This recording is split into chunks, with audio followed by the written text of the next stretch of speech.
दोस्तों कल के वीडियो में हमने सीखा था कि कंप्यूटर क्या होता है और आज की इस वीडियो में हम बात करने वाले हैं कंप्यूटर की विशेषताओं के बारे में या कहें तो कंप्यूटर की कैरेक्टरिस्टिक्स के बारे में। और दोस्तों इस वीडियो में मैं आपको फुल ट्यूटोरियल देने वाला हूं कंप्यूटर की विशेषताओं के ऊपर, तो ऐसे में वीडियो को पूरा देखिएगा ताकि आपको अच्छे से समझ में आ जाए। गाइस यहाँ पर लिखा है दोस्तों कंप्यूटर में बहुत सारी विशेषताएँ होती हैं जिनमें से प्रमुख विशेषताएँ निम्नलिखित हैं।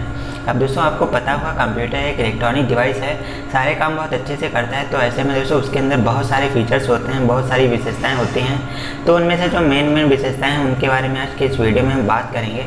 तो चलिए जानते हैं। तो वैसे हमारी जो सबसे पहली विशेषता है वो है दोस्तों गति यानी कि स्पीड, जिसको हम लोग कंप्यूटर में प्रोसेसिंग बोलते हैं। तो वैसे यहाँ पर लिखा है कंप्यूटर से कोई भी कार्य बहुत तेज़ी के साथ किया जा सकता है। जैसे मनुष्य से किसी संख्या को किसी संख्या से गुणा करने को कहा जाए तो ये करने में उसे 2 से 5 मिनट का समय लग जाएगा, लेकिन यही कार्य कंप्यूटर के माध्यम से किया जाए तो इसमें उतना ही समय लगेगा जितना उन संख्याओं को इनपुट करने में।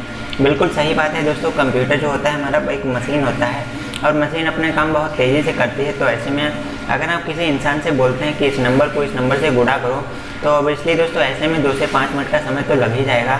और लेकिन दोस्तों यही काम अगर आप अपने कंप्यूटर पर करते हैं तो वैसे कंप्यूटर पर आपको उतना ही समय लगेगा जितना कि आपको उन नंबर्स को कंप्यूटर में टाइप करने में लगेगा। तो वैसे ऐसे में हम कह सकते हैं हमारा कंप्यूटर बहुत तेज़ी से कार्य करता है, यानी कि हाई स्पीड से काम करता है। और ऐसे में ये कंप्यूटर की एक बहुत अच्छी विशेषता हो सकती है। और गैस इसके बाद में हमारा दूसरा पॉइंट है शुद्धता, जिसे हम लोग अंग्रेजी में एक्यूरेसी बोलते हैं। तो गैस यहाँ पर लिखा है कंप्यूटर हमेशा 100% सही रिजल्ट दिखाता है।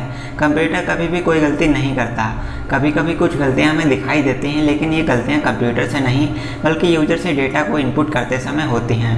तो बिल्कुल सही बात है दोस्तों। हमारा जो कंप्यूटर होता है वो दोस्तों अपने सभी काम पूरे 100% एक्यूरेट तरीके से करता है। जो भी परिणाम देता है, जो भी रिजल्ट देता है वो दोस्तों बिल्कुल सही देता है। और ऐसे में कंप्यूटर कभी भी कोई भी गलती नहीं करता। लेकिन दोस्तों कई बार आपने देखा होगा कुछ गलतियाँ आपको दिखाई देती हैं। तो गाइस ऐसे में वो जो गलतियाँ आपको दिखाई देती हैं वो कंप्यूटर नहीं करता, बल्कि जब यूजर अपना डेटा इनपुट कर रहा होता है कंप्यूटर में तो ऐसे में यूजर से वो गलती हो जाती है और इसीलिए रिजल्ट मिलते टाइम भी आपको वो गलती दिखाई देती है। तो गाइस हमारे कंप्यूटर के अंदर एक्यूरेसी का फीचर भी होता है और ये एक बहुत अच्छी विशेषता है हमारे कंप्यूटर के लिए। इसके बाद में हमारा तीसरा फीचर है वो है सार्वभौमिकता, जिसको अंग्रेजी में रिलायबिलिटी बोलते हैं और दोस्तों हिंदी में विश्वसनीयता भी बोलते हैं। तो कैसे यहाँ पर लिखा है कंप्यूटर से सभी प्रकार के कार्य किए जा सकते हैं। वर्तमान में इसी गुण के कारण कंप्यूटर का प्रयोग सभी क्षेत्रों में जैसे स्कूलों में, बैंकों में, हॉस्पिटल्स में, ऑनलाइन शॉपिंग में, ऑफिस में, हर जगह कंप्यूटरों का इस्तेमाल किया जाता है या कंप्यूटरों का प्रयोग किया जाता है। अब दोस्तों हमारा कंप्यूटर बेशक एक इलेक्ट्रॉनिक मशीन होता है, एक डिवाइस होता है, लेकिन दोस्तों कंप्यूटर के अंदर एक फीचर होता है जिसे हम लोग विश्वसनीयता बोल सकते हैं, जिसे हम लोग रिलायबिलिटी बोलते हैं कंप्यूटर की लैंग्वेज में। तो गैस इसका मीनिंग सिंपल सा है कि गैस कंप्यूटर के अंदर हम बहुत सारे काम कर सकते हैं और गैस हमारा कंप्यूटर विश्वसनीय होता है, यानी कि कंप्यूटर पर हम भरोसा कर सकते हैं। और भरोसा करने के कारण कंप्यूटर का इस्तेमाल आजकल हर फील्ड में होता है, जैसे स्कूलों में, बैंकों में या फिर हॉस्पिटल्स में, ऑनलाइन शॉपिंग के लिए, एंटरटेनमेंट पर्पज़ के लिए, मूवी एनिमेशन के लिए।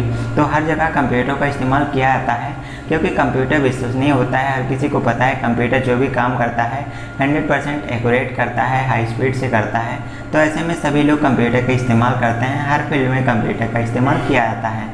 अब इसके बाद में जो अगला फीचर आता है कंप्यूटर का, जिसको हम लोग स्वचालित बोलते हैं और इसको अंग्रेजी में ऑटोमेटिक बोलते हैं। तो वैसे इसका सिंपल सा मीनिंग है कि कंप्यूटर एक इलेक्ट्रॉनिक मशीन होता है, तो मशीन अपने काम सभी अपने आप से करता है। तो ऐसे में हमारा कंप्यूटर भी ऑटोमेटिक होता है। तो वैसे यहाँ पर लिखा है कंप्यूटर में कोई भी प्रोग्राम लोड होने के बाद उसमें होने वाली क्रियाएँ स्वयं होती हैं। इससे यूजर का समय और मेहनत दोनों की बचत होती है। बिल्कुल सही बात है दोस्तों। कंप्यूटर में अगर कोई भी सॉफ्टवेयर एक बार ओपन हो जाता है तो ऐसे में उसके बाद उसमें होने वाले प्रोसेसिंग, होने वाले कमांड सारे अपने आप सारी क्रियाएँ स्वयं हुई होती रहती हैं। ऐसे में आपको बार बार उसी काम को करने की आवश्यकता नहीं पड़ती। तो ऐसे में यूजर का समय यानी कि कंप्यूटर इस्तेमाल करने वाले व्यक्ति का समय और मेहनत दोनों की बचत हो जाती है, क्योंकि एक बार अगर कोई प्रोग्राम लोड हो गया तो उसके बाद उसमें होने वाले सभी ऑपरेशंस अपने आप से ही करता है कंप्यूटर। आपको कोई कमांड देने की ज़रूरत नहीं पड़ती है। इसके बाद में गाइस जो हमारा 5th पॉइंट है जिसको हम लोग बोलते हैं कर्मठता, जिसको अंग्रेजी में डिलाइजेंस भी बोलते हैं। तो गाइस यहाँ पर लिखा है कोई भी मानव किसी भी कार्य को लगातार करने से थक जाता है। बिल्कुल सही बात है दोस्तों।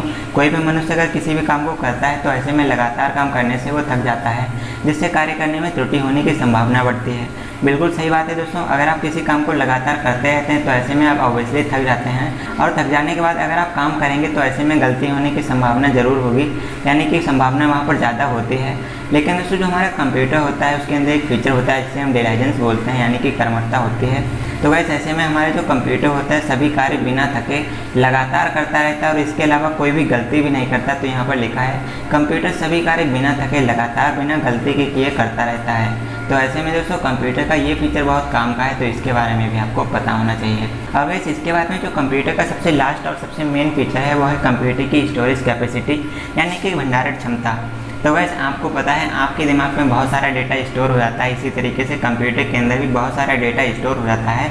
तो वैसे यहाँ पर लिखा है कंप्यूटर में असीमित भंडारण क्षमता होती है, यानी कि कंप्यूटर के अंदर बहुत सारे डेटा को आप स्टोर कर सकते हैं, उसके अंदर बहुत सारी स्टोरेज कैपेसिटी होती है। कंप्यूटर में आप कुछ भी डेटा सेव कर सकते हैं और आवश्यकता पड़ने पर उसे लोड या फिर डिलीट भी कर सकते हैं। अब दोस्तों जैसे आप अपने माइंड में डेटा को सेव कर लेते हैं, आप चीज़ों को याद कर लेते हैं, तो ऐसे ही आप कंप्यूटर के अंदर भी ये सब कर सकते हैं और ज़रूरत पड़ने पर आप उसको डाउनलोड या फिर डिलीट भी कर सकते हैं। और वैसे इसके बाद में लिखा है और इसके भंडारण क्षमता को बढ़ाने के लिए आप इसमें अलग से कई हार्ड डिस्क को जोड़ सकते हैं। बिल्कुल सही बात है दोस्तों। अगर आप कंप्यूटर का इस्तेमाल करते हो तो ऐसे में अगर आपको लगता है कि आपके डेटा की स्पीड थोड़ी बढ़ानी या फिर आप अपनी स्टोरेज कैपेसिटी को बढ़ाना चाहते हो, तो ऐसे में आप उसमें और भी हार्ड डिस्क को जोड़ करके डेटा को और भी बढ़ा सकते हो, उसकी कैपेसिटी को और भी बढ़ा सकते हो। तो गाइस आज की इस वीडियो के लिए बस इतना ही। तो गाइस आज का ये वीडियो आपको कैसा लगता है कमेंट करके ज़रूर बताना। और गाइस अगर आप कंप्यूटर से रिलेटेड और भी वीडियो सीखना चाहते हो तो ऐसे में आप हमारे यूट्यूब चैनल द CS वाला और इस वाले चैनल द लर्न कंप्यूटर पर विजिट कर सकते हो। वहाँ पर आपको कई सारे वीडियोस मिल जाएंगे जो कि आपको बहुत पसंद आएंगे। तो हम मिलते हैं आपसे एक और नए वीडियो के साथ, तब तक के लिए नमस्कार।